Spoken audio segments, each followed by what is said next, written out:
Le cours de Tardy avait toujours été monotone, mais en ce début d'après-midi, à l'heure de la digestion, il devenait un véritable supplice.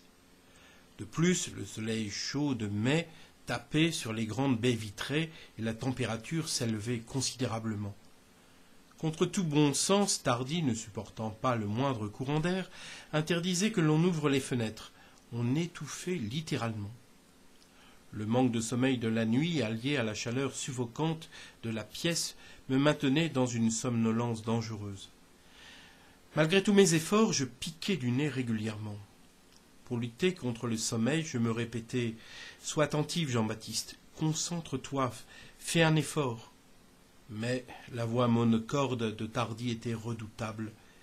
Elle semblait venir de loin, de très loin. Je m'appliquais à noter tout ce que Tardy disait, m'accrochant de toutes mes forces à mon stylo. La lutte était terrible. J'écoutais et je notais, j'écoutais et je notais, j'écoutais et je notais. L'Allemagne veut écraser la France pour se tourner ensuite vers la Russie. Victorieuse en Belgique, l'armée allemande s'enfonce profondément en France et franchit la Marne afin d'encercler l'armée française. Le maréchal Joffre, qui a su reculer en bon ordre, lance le 5 septembre une contre-offensive. Le combat ne fait que commencer. Il croit avoir remporté la victoire, mais il se trompe. Ce stupide garçon, ce misérable ver de terre, la prendra à ses dépens. Je lui ferai plier le genou devant moi, et il me suppliera de l'épargner. Mais je n'aurai pas pitié de lui. Aucune pitié, vous m'entendez. Je le ferai souffrir devant moi, à petit feu. Plus il me le suppliera, et plus je le ferai souffrir. Il verra alors qui est son maître. L'immense caverne sombre était plongée dans un grand silence. On n'entendait plus que les gouttes d'eau qui tombaient des stalactites avec la régularité d'un métronome. La foule des adeptes, subjuguée, écoutait les paroles terribles du Seigneur des Ténèbres. Chacun savait que quand le maître était dans cet état, il était préférable de se faire oublier. Sa colère était aveugle et meurtrière. « Toi, approche-toi !»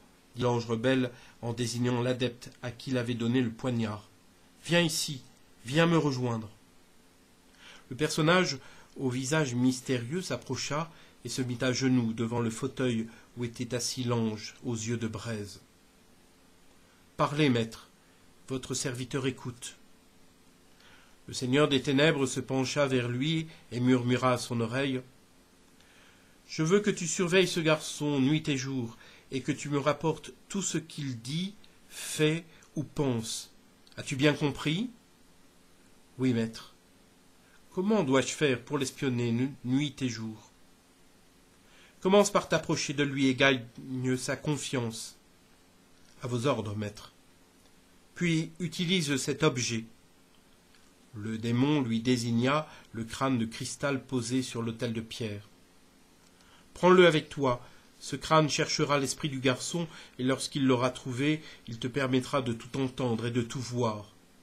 Puis utilise ce crâne pour te mettre en relation avec moi, et tout me rapporter. Bien, maître. Maintenant, va et fais ce que je te dis.